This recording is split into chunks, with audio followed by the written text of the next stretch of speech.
오늘 우리가 읽은 이 룻기는요, 속이 텅 비어버린 어떤 한 가정의 이야기로 시작이 됩니다. 이스라엘의 흉년을 피해 모압으로 이민을 떠났던 나오미는 남편도 잃고 자신의 두 아들을 모두 잃어버렸습니다. 그렇게 빈털터리가 된 채로 자신의 고향 베들레헴으로 돌아왔습니다. 나오미는 베들레헴 땅으로 돌아와서 이렇게 자신에 대해서 탄식을 했습니다. 룻기 1장 21절의 말씀 같이 읽어볼까요? 시작. 내가 풍족하게 나갔더니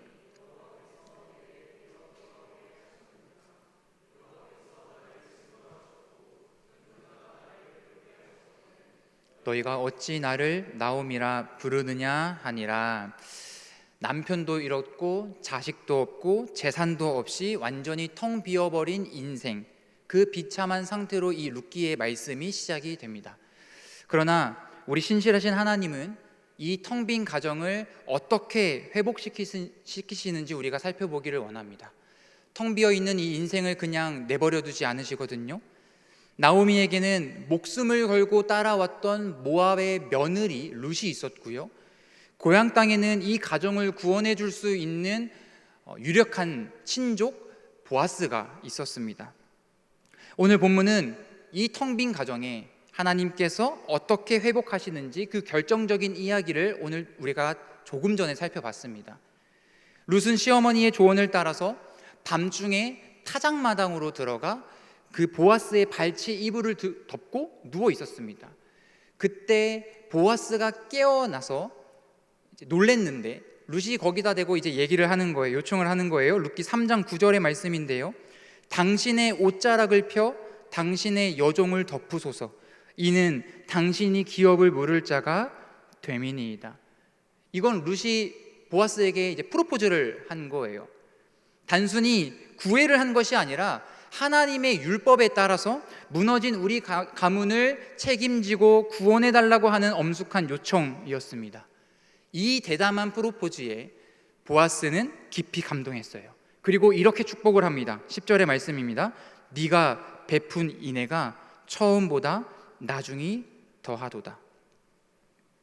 여기서 보아스가 인애라고 한 단어, 이게 이제 룻기서 전체를 관통하고 있는 핵심 단어인 헤세드라고 합니다. 헤세드란 조건 없이 다가와서 변함없이 끝까지 책임지는 하나님의 사랑을 의미합니다. 룻은 자신의 유익을 따르지 않았습니다. 오직 하나님의 언약을 따라 지금 가문을 회복시키기 위해서 보아스라는 인물을 선택했습니다. 룻은 젊었거든요. 이 당시의 나이로 따지면 20대 초로 추정을 하는데, 보아스는 나이가 조금 있는 중년의 남성이었습니다. 룻의 입장에서는 조금 더 젊은 남성을, 재능이 있고 조금 더 능력 있는 사람들을 찾아서 새 출발을 할 수 있었는데, 그런데 자신의 미래를 자신의 기준으로 삼지 않고 하나님의 언약에 의지를 했습니다. 하나님의 말씀을 따라 보아스를 선택했습니다. 이것이 보아스에게 감동을 준 룻의 헤세드였습니다. 성경을 보면요, 이 룻의 헤세드가 거대한 연쇄 반응을 일으키고 있다는 것을 우리가 볼 수 있습니다. 텅 비어 있는 채로 돌아왔지만 룻의 이 신실한 사랑으로 보아스를 깨워주었고, 이제는 보아스라는 인물이 책임 있는 사랑으로 나오미의 삶을 이제 풍성하게 채워주는 것을 룻기에서 우리가 볼 수 있습니다. 그러면서 마침내는 이 무너져가고 있는 이 가문이 다윗과 예수 그리스도의 계보를 잇는 거대한 구속사의 한 줄기의 물줄기를 만들어 내게 되는 거죠.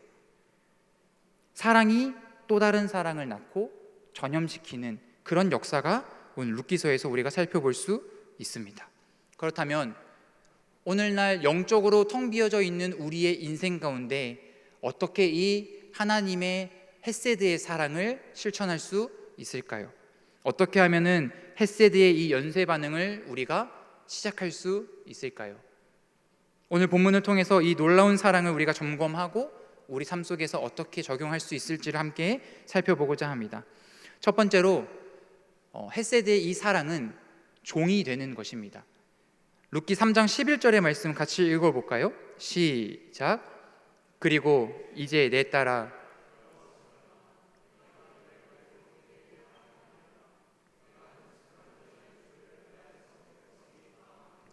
아멘. 자, 보아스는 지금 룻을 향해서 뭐라고 불렀냐면요, 현숙한 여인이라고 불렀습니다. 여기서 현숙하다라고 하는 이 단어는 룻기 2장에서 다른 단어로 번역되었는데 보아스를 소개할 때 유력한 자라고 했거든요. 지금 이 유력하다라는 단어와 현숙하다라는 단어가 같은 단어를 썼습니다. 이 단어에는 힘이 있다, 존귀하다, 가치 있다라는 뜻을 가지고 있는데 지금 보아스가 룻에게 지금 이렇게 바라보고 불렀다라는 거죠. 룻은 자기 자신을요, 가장 밑바닥에 있는 여종, 노예 이렇게 생각을 했습니다. 하녀 이렇게 생각했어요. 근데 보아스는 지금 종의 자리에 있는 룻을 자기와 똑같은 위치에 올려놓고 있는 거죠. 너는 네가 보잘것없는 하녀라고 너는 생각하지만 내가 볼 때 너는 유력한 자다, 현명한 자다, 그렇게 말하고 있는 것입니다. 그래서 이렇게 선포합니다. 내가 내 말대로 내게 다 행하리라. 11절 말씀이죠. 내가 내 말대로 내게 다 행하리라. 누가 누구에게 지금 다 행하겠다고 한다고요? 보아스가 룻에게 지금 네가 말한 대로 내가 다 행하겠다라고 얘기했습니다. 여러분, 이게 가능한 일일까요? 이게 가능한 일입니까? 보아스가 어떤 사람이죠? 그 땅의 주인으로 있는 사람이고요, 룻은요, 따지고 보면 종이에요. 그 밭에서 일을 하는 사람입니다. 근데 지금 주인이 종에게 너의 말대로 내가 다 행하겠다라고 얘기한다는 거죠. 원래 이 표현은 종이 주인에게 해야 되는 말 아닙니까? 주인이 시키는 대로 하는 게 종이잖아요. 여러분, 이게 바로 헤세드의 사랑입니다. 상대방을 존귀하게 여기고 기꺼이 그 사람의 말대로 다 행해주는 내가 종의 자리로 내려가는 것. 여러분, 사랑하면 상대방의 말을 귀담아주고 또 그 사람이 말한 대로 행하게 되는 거예요. 상대방을 주인으로 여기고 자신이 종이 된다는 얘기입니다. 제가 재밌는 이야기를 하나 봤습니다. 지금 무척 덥잖아요. 이 무더운 여름에 선풍기를 틀고 자던 두 친구가 있었습니다. 그때 잠을 자던 한 친구가 계속 야쿠르트 줘, 야쿠르트 줘 이랬다는 거예요. 그래서 이 친구가 좀 잠꼬대를 심하게 하는구나. 근데 계속해서 야쿠르트 줘, 야쿠르트 줘 막 큰 친구가 그랬대요. 너무 어이가 없어서 아니 이 밤에 무슨 야쿠르트를 좀 달라고 하냐 막 짜증을 냈는데 이제 이 야쿠르트를 달라고 한 친구가 뭐라고 이야기했냐면 아니 선풍기 약으로 틀어달라고, 약으로 틀어줘, 약으로 틀어줘. 좀 비슷합니까? 선풍기 바람이 너무 세서 약으로 틀어달라고 얘기한 거를 지금 잘못 알아들은 거예요. 여러분, 잘못 알아들으니까 행동도 따라오지 못하는 거죠. 우리가 누군가를 사랑하냐 사랑하지 않느냐를 따지는 절대적인 건 아니지만 기준은 내가 그 사람 말에 귀를 잘 기울이고 있느냐 기울이지 않느냐인 것 같습니다. 우린 누군가를 사랑한다고 말하면서 그 사람의 말에 전혀 귀를 기울이지 않을 때가 너무 많아요. 부부 사이에서도 그렇고 가족 간에서도 그렇습니다. 여러분, 아마 가족 안의 구성원들을 보시면 한 명쯤은 조금 더 지혜로운 사람이 분명히 있거든요. 어떤 사람은 막 앞장서서 가려고 하는 사람이 있는가 하면 누군가는 그 중심을 잡고 그 앞서가는 것을 좀 잡아주는 사람도 분명히 있습니다. 저는 좀 성격이 급한 사람이라 저돌적이긴 한데 저희 아내는 저를 좀 잡아주는 역할을 합니다. 근데 제가 이제 아이를 육아를 하면서 조금 아이를 좀 급하게 좀 땡기는 그런 일들이 많이 있었어요. 저희 아내가 저를 보면서 저를 굉장히 많이 자중시키고는 있는데 저도 한 성깔 해가지고 지지 않거든요. 그래서 상당히 많이 대들었었습니다. 그런데 어느 날 제가 이 육아의 고수라고 하죠. 그 오은영 박사님이 하시는 이런 프로그램들을 자주 이렇게 쇼츠로 보다가 아이는 이렇게 양육을 해야 됩니다라는 걸 보고 제가 와 진짜 대박이다 이렇게 하는 거구나. 그래서 제가 그런 아내한테 가서 물어봐서 말했어요. 야 이렇게 하면 된대. 그러니까 아내가 이제 혀를 차면서 그 내가 지금까지 얘기하고 있던 거 아니냐. 뭘 들었냐 지금까지. 제가 그랬습니다. 근데 제가 왜 아내의 말을 듣지 않았을까요? 제가 사랑하지 않아서가 아니라요, 여러분 그렇게 이야기하면 안 되고요. 제가 봐야 되겠어요. 상대방을 무시했기 때문이에요. 그러니까 제가 자존심이 너무 강해서 상대방의 말을 무시했던 거죠. 자기 중심적인 사랑을 저 스스로 하고 있었던 거예요. 남의 말을 귀담아 듣지 않고. 그러나 성경은 뭐라고 이야기합니까? 진짜 사랑하면요, 순종한다고 얘기해요. 순종한다고.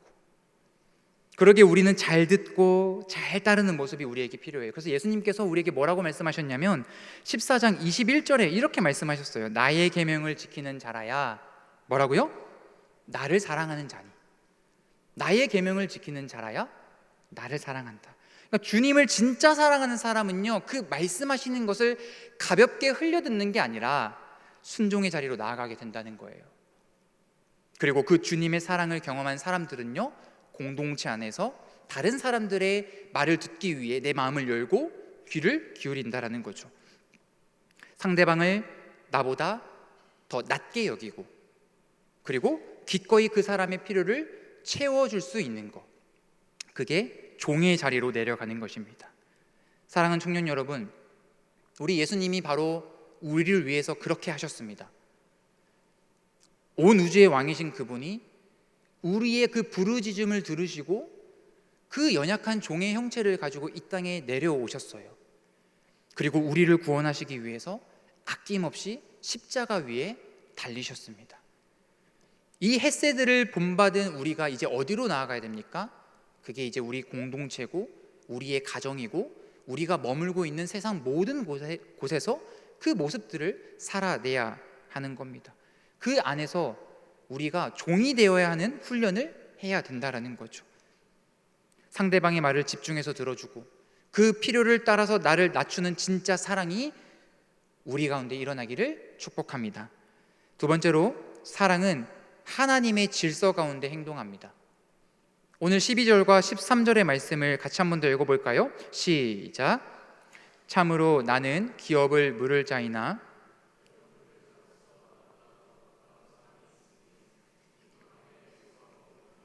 아침에 그가 기업 물을 자의 책임을 내게 이행하려 하면 좋으니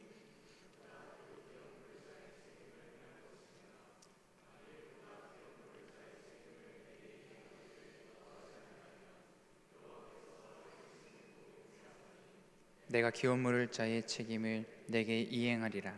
아직까지 누워 있을지니라 하는지라. 아멘. 여러분 보세요. 두 사람의 마음이 이제 통했습니다. 보아스도 룻을 책임지겠다고 그랬어요. 그런데 그 순간 장애물이 등장하죠. 율법이 정한 기업 물을 자의 순서가 있었던 거예요. 보아스보다 더 가까운 친족, 그러니까 우선순위로서 1순위가 있었던 것입니다. 아버지의 형제가 있으면 그 형제가 기업을 물렀어야 되고, 형제가 없으면 그 중에서도 가까운 친족이 차례대로 물러야 했었습니다. 지금 밤이거든요.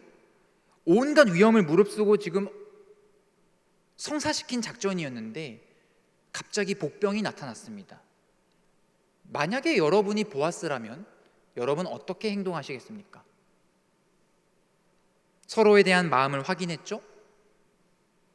나오미도 동의를 했죠? 왜냐하면 이건 나오미가 작전을 짠 것이기 때문에. 그리고 우리끼리 모른 척 그냥 결혼해버리면 되는 거 아닙니까? 편법을 써도 괜찮을까요? 그런데 보아스는 그렇게 하지 않았습니다.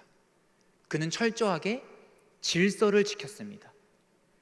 아침이 오면 우선순위가 있는 사람에게 먼저 가서 의사를 묻겠다라고 했습니다. 만약 그 사람이 기업을 물으겠다라고 하면 그것도 하나님의 뜻이니 내가 따를 것이고, 그가 거부한다면 여호와께서 살아계심을 두고 맹세하건대 내가 반드시 책임지겠다라고 했습니다. 그 밤에 보아스는 지금 밤중에 생긴 그 감정에 취하지 않고요, 편법을 쓰거나 질서를 어기지 않았습니다. 여러분, 사랑은요, 질서를 무시하지 않습니다. 사랑은 질서와 권위를 존중하는 방식으로 펼쳐집니다. 그래서 위대한 신학자 어거스틴은 이런 말을 했습니다. 우상이란 균형을 잃은 사랑이고 질서가 어긋난 사랑이다. 우상이란 균형을 잃은 사랑이고 질서가 어긋난 사랑이다. 만약에 보아스가 룻을 너무 얻고 싶다라는 그 열망에 눈이 멀어서 하나님의 율법과 절차를 무시했다면 그 순간 룻은 보아스에게 있어서 우상이 됐었을 겁니다. 하나님을 중심에 두고 그분의 법과 그분의 순서를 받아들일 때 우리는 비로소 우상이 되지 않고 건강한 사랑을 할 수 있는 거예요. 질서를 벗어난 사랑은 반드시 우상 숭배로 흘러가게 되어 있습니다. 오늘날 우리가 하고 있는 많은 사랑 중에 여러분, 사랑이란 이름만 붙이면 어떤 질서와 경계를 무너뜨려도 괜찮다라고 그렇게 우리를 무너뜨리고 있습니다. 내 방식대로, 내 질서 없이 상대방을 괴롭히는 스토커의 사랑도 이와 같은 거예요. 그것은 사랑이 아니라 자기 욕망을 위해서 타인을 희생시키는 폭력이죠. 이 시대가 옹호하고 있는 동성애도 마찬가지입니다. 여러분, 동성애가 잘못된 본질적인 이유가 무엇입니까? 그건 하나님께서 세우신 창조의 질서와 원리를 거스르는 사랑이기 때문에 그렇습니다. 하나님은 남자와 여자와 함께 연합하여 가정을 이루도록 질서를, 그 거룩한 질서를 주셨거든요. 그러나 내가 좋으면 그만, 자기 중심적인 감정에 갇혀서 그 원칙을 무시해버리니까 개인도 무너지고 공동체도 무너지게 되는 겁니다. 질서와 권위를 존중하지 않는 사랑은 사랑이라는 이름으로 포장된 그저 인간의 무책임함과 고집과 탐욕이라는 겁니다. 그리스도인에게 있어서 무너뜨려서는 안 될 절대적인 질서와 원칙이 있다면 그게 무엇입니까? 하나님의 말씀입니다. 내 감정과 내 계획이 아무리 확실해 보여도 하나님의 말씀이라는 그 중심 궤도를 벗어나면 그것은 결국 나 자신만을 위한 방식이 되는 거예요. 이기적인 사랑이 되는 거예요. 보아스가 차갑고 어두운 그 밤에 철저하게 절차를 따르려고 했던 것은요, 룻을 사랑하지 않아서가 아닙니다. 그렇게 기업 무르는 자가 되었을 때 손해보는 일들로 인해서 회피하고 있는 것이 아닙니다. 하나님을 사랑했기 때문이에요. 하나님이 다스리시는 그 율법의 주권을 신뢰했기 때문에 지금 이 일을 하고 있는 것입니다. 내 뜻과 내 타이밍을 고집하지 않고 하나님을 중심으로 모시고 그분의 방식대로 사랑하기를 결정한 것입니다. 사랑하는 청년 여러분, 진짜 사랑은 내 만족을 구하지 않고 하나님 뜻이 이루어지기를 기다리는 것입니다.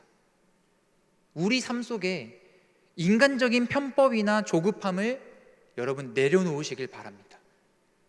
하나님의 말씀이라는 그 거룩한 질서 안에서 하나님의 방식대로 서로를 사랑하고 순종할 수 있는 우리 청년 공동체가 될 수 있기를 간절히 소망합니다. 세 번째로, 사랑은 아낌없이 주는 겁니다. 15절의 말씀을 볼까요? 읽어봅시다. 시작. 보아스가 이르되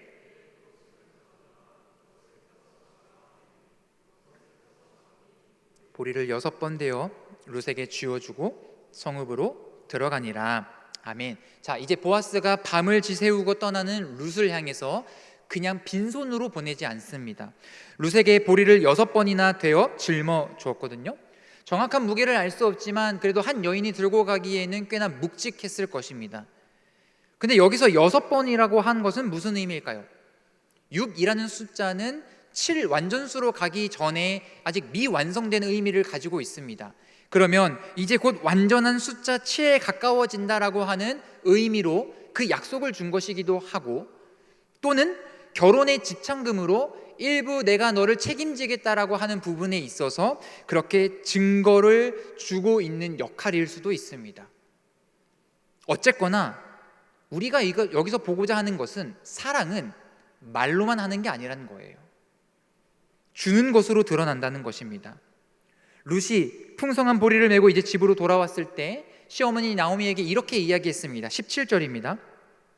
이르되 그가 내게 이 보리를 6번 되어주며 이르기를 빈손으로 내 시어머니에게 가지 말라 하더이다 하니라. 빈손으로 가지 말라고 했습니다 라고 했어요. 여러분, 나오미에게 이 빈손이라는 단어는 굉장히 큰 의미를 줍니다. 룻기 1장에서 우리가 조금 전에 서두에 읽었던 룻기 1장에서 나오미가 모든 것을 잃고 베들레헴에 돌아왔을 때 뭐라고 사람들에게 이야기했습니까? 내가 풍족하게 나갔더니 여호와께서 내게 비어 돌아오게 하셨다라고 했거든요. 근데 지금 나오미의 상태가 어떻게 변하고 있습니까? 비어버린 그 상태에서 보리로 채워지기 시작합니다.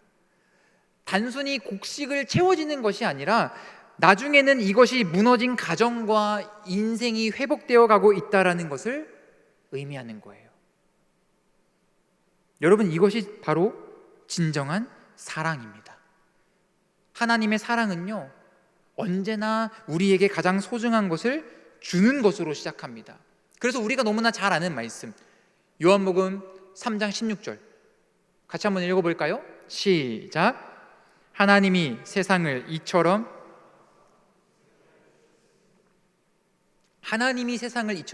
사랑하사 무엇을 주셨다고요? 독생자를 주셨으니 죄로 인해서 영적으로 완전히 파산한 우리에게, 우리의 인생을 향해 하나님은 당신의 가장 소중하고 전부인 예수 그리스도를 내어주셨어요. 사랑하면 주게 되어 있는 거예요. 어떻게 해서든 그 필요를 채워주고 싶어 합니다. 내가 가진 소중한 시간과 물질과 그리고 그 에너지들을 흘려보내게 되어 있습니다. 여러분, 우리 공동체 안에서도 보이지 않는 곳에서 굉장히 많은 헌신과 섬김과 봉사가 일어나고 있습니다. 특별히 오늘 광고했던 것처럼 이제 곧 다음 세대에서 본격적으로 여름 사역을 시작을 합니다. 공식적으로 여러분에게 권면을 드리자면 이번 여름 사역에 여러분, 이 햇세대의 사랑을 구체적으로 나눌 수 있는 가장 좋은 기회라고 저는 생각을 합니다. 아이들에게 지금 여러분의 그 사랑과 기도가 너무나 필요해요. 지금 우리는 그 서로를 위해서 나눠줄 수 있는 사랑을 주어야 할 때입니다. 하나님께서 여러분에게 마음의 감동을 주실 때 주저하지 마시고 그 사랑을 나눠주셨으면 좋겠습니다. 네 번째입니다. 몇 번째까지 할까요? 네 번째까지만 하겠습니다. 네 번째로, 사랑은 믿음 안에서 인내하는 것입니다. 보아스가 이제 그 챙겨준 풍성한 보리를 보고 나오미가 이렇게 고백했습니다. 18절의 말씀 읽어봅니다. 시작. 이에 시어머니가 이르되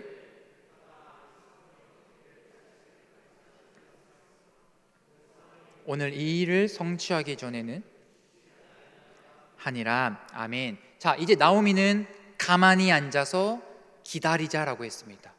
여기서 어떻게 될지라는 말은요, 원어로 보면요, 어떻게 떨어질지라는 뜻이에요. 그러니까 지금 이 사건의 최종 결과가 하늘로부터 어떻게 떨어지는지 우리가 잠잠히 지켜보자라는 것입니다. 룻기서 전체를 아무리 살펴봐도요, 하나님은 등장하지 않으시거든요. 하나님께서 직접 기적을 베풀지는 않으시거든요. 근데 마치 숨어 계신 것 같거든요. 근데 지금 나오미는요, 보이지 않는 순간에도 하나님이 우주 만물을 통치하시고 인간의 생사화복을 주관하시는 그 주권적인 섭리가 자신에게 가장 선한 곳으로 떨어뜨리겠다라고 하는 믿음을 가지고 있었습니다. 나오미는 하나님이 어떤 분이신지를 알았어요. 그래서 지금 이 순간에도 자신에게 하나님이 어떻게 일하실지를 기다리겠다고 한 것입니다. 룻과 나오미는 위험을 무릅쓰고 행동해야 될 때가 있었습니다. 그 밤중에, 모두가 잠을 자고 있는 밤중에 걸리면 좀 위험해질 수 있는 그 타작마당에 들어가서 보아스한테 갔었죠. 그런 순간도 있었고요. 근데 지금은 이제 손과 발을 멈추고 기다려야 할 때가 되었다라는 겁니다. 여러분, 신앙생활함에 있어서도 우리가 행동해야 될 때가 있고, 우리가 일해야 될 때가 있고, 우리가 잠잠히 엎드려서 기다려야 할 때도 있습니다. 내가 할 일, 그리고 하나님이 하실 일, 그 영역을 구분할 줄 아는 것, 그것이 믿음입니다. 사실 우리 인생의 그 여정 모든 것을 돌아보면요, 기다림의 연속이잖아요. 취업의 결과, 그 발표를 기다리고, 어떻게 하면 내 커리어의 문이 열릴까 기다리고, 깨어진 관계가 회복되기를 기다리고 계속 기다려야 돼요. 근데 우리는 늘 조급하죠. 당장 결과가 나야 되고, 그래야 그 다음 스텝을 밟으니까. 그리고 당장 연락이 와야 속이 시원합니다. 근데 왜 하나님은 우리에게 이 기다림의 시간을 허락하시는 걸까요? 우리가 겪는 이 인내의 시간을 통해서 우리의 믿음의 근육을 키우게 하시려고 그렇습니다. 기다림이 없고 인내가 없는 신앙은요, 여러분 결코 자라지 않습니다. 자판기를 그냥 누르면 당장 튀어나오는 것처럼 그런 신앙은 우리의 고집만 키울 뿐이에요. 만약 내 노력과 내 타이밍으로 모든 결과를 쟁취해냈다면 어쩌면 우리는 그 성공을 우상으로 삼을지도 모릅니다. 내가 밤새워 작전을 짠 보람이 있고, 내가 이렇게 노력했기 때문에 이런 결과를 낸 거라고 생각하면서 자기 스스로를 숭배했을 거예요. 그런데 하나님은 그 자기 중심성을 깨뜨리기 위해서 우리에게 인내를 요구하시는 겁니다. 여러분, 나오미가 그토록 편안하게 안심하며 기다릴 수 있었던 이유가 무엇일까요? 보아스가 준 그 보리를 통해서 보이지 않는 곳에서 일하고 계시는 그 하나님의 신실하심을 바라봤던 겁니다. 결국 하나님께서는 하나님의 열심으로 저와 여러분의 인생을 이루어 가십니다. 우리가 지쳐 누워 있을 때에도, 사방이 막혀 염려가 가득할지라도 우리 하나님은요, 당신의 그 이름을 걸고 지금까지 쉬지 않고 일하고 계십니다. 말씀 정리합니다. 사랑하는 청년 여러분, 우리가 손을 멈추고 잠잠히 기다리는 그 순간에도 하나님은 신실하게 일하고 계시는 줄 믿습니다. 그러므로 우리는 그분을 신뢰하며 이 메마른 세상 속에서 그 헷세드의 사랑을 살아내야 하는 거예요. 기꺼이 상대방을 위해서 낮은 종의 자리로 우리가 내려가고, 내 감정보다 하나님의 말씀이라는 거룩한 질서를 지켜나가고, 나를 위해 독생자를 내어주신 그 하나님의 사랑을 따라 우리의 시간과 물질을 흘려보내야 하는 것입니다. 그러나 우리가 반드시 기억해야 될 것, 이 위대한 헷세드의 사랑은 우리의 의지나 노력이나 인간의 어떤 결단으로만 할 수 없다는 것입니다. 죄로 오염된 우리 안에는요, 그 사랑을 실천할 수 있는 능력이 없어요. 그렇다면 우리에게 소망은 오직 하나입니다. 텅 비어버린 우리의 인생을 위해 친히 종의 형체를 가지고 이 땅에 오셔서 우리를 위해 모든 것을 내어주신 예수 그리스도의 복음, 그겁니다.